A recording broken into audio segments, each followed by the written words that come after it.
Polemik bagi-bagi susu di area Car Free Day atau CFD yang dilakukan calon wakil presiden nomor urut 2, Gibran Rakabuming Raka memasuki babak baru. Badan Pengawas Pemilu atau Bawaslu Kota Jakarta Pusat yang salah menuliskan tahun pemanggilan Gibran dinilai tidak profesional. Bawaslu Jakpus seharusnya menulis surat pemanggilan Gibran tanggal 2 Januari 2024. Namun pada surat yang dikirim tertulis 2 Januari 2023. Tim Kampanye Nasional atau TKN Prabowo Gibran pun hendak melaporkan Bawaslu ke Dewan Kehormatan Penyelenggara Pemilu atau DKPP. Pengamat kebijakan publik dari Universitas Trisakti Trubus Rahadiansyah berpendapat, bisa saja ada unsur kesengajaan dalam kesalahan Bawaslu Jakpus. Sebab menurut Trubus, Bawaslu seperti berada di posisi ragu dan agak sungkan untuk memanggil putra sulung Presiden Jokowi tersebut. Saya melihat bisa saja memang sengaja Bawaslu dalam posisi ragu dan agak sungkan karena lebih banyak pertimbangan politis. Agak sungkan sama Jokowi, katanya kepada Forum Keadilan Rabu 3 Januari 2024. Trubus melanjutkan proses perkara dugaan pelanggaran kampanye yang dilakukan Gibran itu seperti sengaja dibuat berbelit-belit dan diperlumit. Ditambah lagi Bawaslu juga sudah memberi gambaran bahwa Gibran hanya melanggar peraturan gubernur atau Pergub DKI nomor 12 tahun 2016 tentang pelaksanaan hari bebas kendaraan bermotor. Ia menjelaskan Pergub tersebut juga bisa kadaluarsa, sebab gubernur yang menjabat yaitu Basuki Cahayapurnama atau Ahok sudah lama diganti. Sengaja diputar-putar dan mekanisme diperumit, paling nanti cuma memberikan rekomendasi ke gubernur.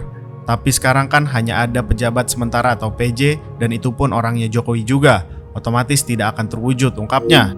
Pendapat berbeda dilontarkan peneliti kebijakan publik Institute of Development of Policy and Local Partnership Riko Noviantoro. Menurutnya, salah penulisan tahun pemanggilan dalam surat itu hanya sebuah cacat administrasi biasa. Meskipun surat tersebut dianggap batal, tetapi masih bisa diperbaiki.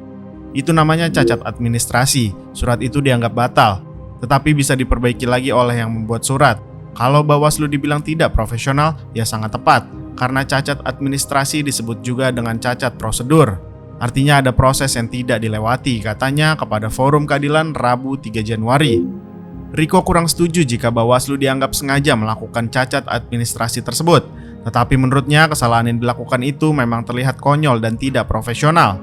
Kalau ada kesengajaan menurut saya enggak, itu memang benar-benar hilaf saja, tapi itu benar-benar konyol saja, singgungnya. Terlepas ada unsur kesengajaan atau tidak, pengamat politik Universitas Indonesia Cecep Hidayat menilai bahwa kesalahan Bawaslu memang merugikan kubu Prabowo Gibran.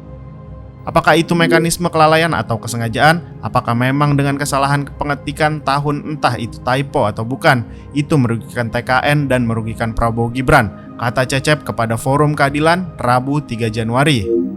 Cecep menjelaskan dalam Undang-Undang Nomor 7 Tahun 2017 tentang Pemilu ada beberapa kategori pelanggaran.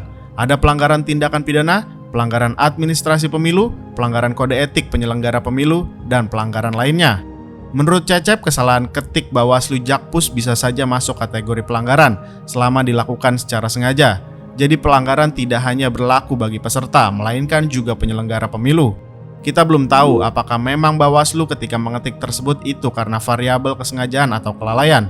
Memang kalau bicara pelanggaran itu sebenarnya adalah peraturan telah menetapkan, ungkapnya. Untuk mengetahui apakah ada unsur kesengajaan oleh Bawaslu, kata Cecep, harus dilakukan penelusuran lebih jauh sehingga bisa diketahui di mana letak pelanggarannya. Cecep juga berbicara soal munculnya keraguan Bawaslu untuk memanggil Gibran terkait bagi-bagi susu di area CFD. Diketahui Bawaslu RI sempat mengeluarkan pernyataan bahwa tindakan calon wakil presiden dari nomor urut 2 tersebut tidak melanggar aturan pemilu. Belakangan Bawaslu Jakpus memanggil kader Partai Amanat Nasional atau PAN Eko Patrio, Sigit Purnomo atau Pasha Ungu, dan Uya Kuya atas keterlibatan mereka dalam acara bagi-bagi susu bersama Gibran. Hasilnya Bawaslu mengaku menemukan fakta baru sehingga memanggil Gibran untuk dimintai klarifikasi pada Selasa 2 Januari. Menurut Cecep ada perbedaan pandangan di tubuh Bawaslu. Perbedaan ini menjadi tantangan bagi komisioner dalam hal profesionalitas. Selain itu, dia berharap agar para komisioner tidak menafsirkan undang-undang pemilu dan peraturan Bawaslu secara multitafsir. Di sini sebenarnya profesionalitas komisioner Bawaslu yang menjadi tantangan. Pertama, sudah ada aturannya. Ada Undang-Undang Nomor 7 Tahun 2017 tentang Pemilu. Kemudian mereka juga sudah punya peraturan Bawaslu. Kemudian harapannya komisioner Bawaslu tidak menafsirkan peraturan secara multi-interpretasi, ungkapnya. Cecep menegaskan idealnya Undang-Undang Pemilu dan Peraturan Bawaslu memiliki tafsiran tunggal atau monointerpretasi, sehingga tidak terjadi perbedaan pandangan untuk melakukan pemanggilan terhadap Gibran. Mereka punya tim hukumnya sebenarnya. Apakah memang yang dilakukan Gibran di CFD itu melanggar peraturan pemilu atau enggak? Dari situ sebenarnya bisa ketahuan, pungkasnya.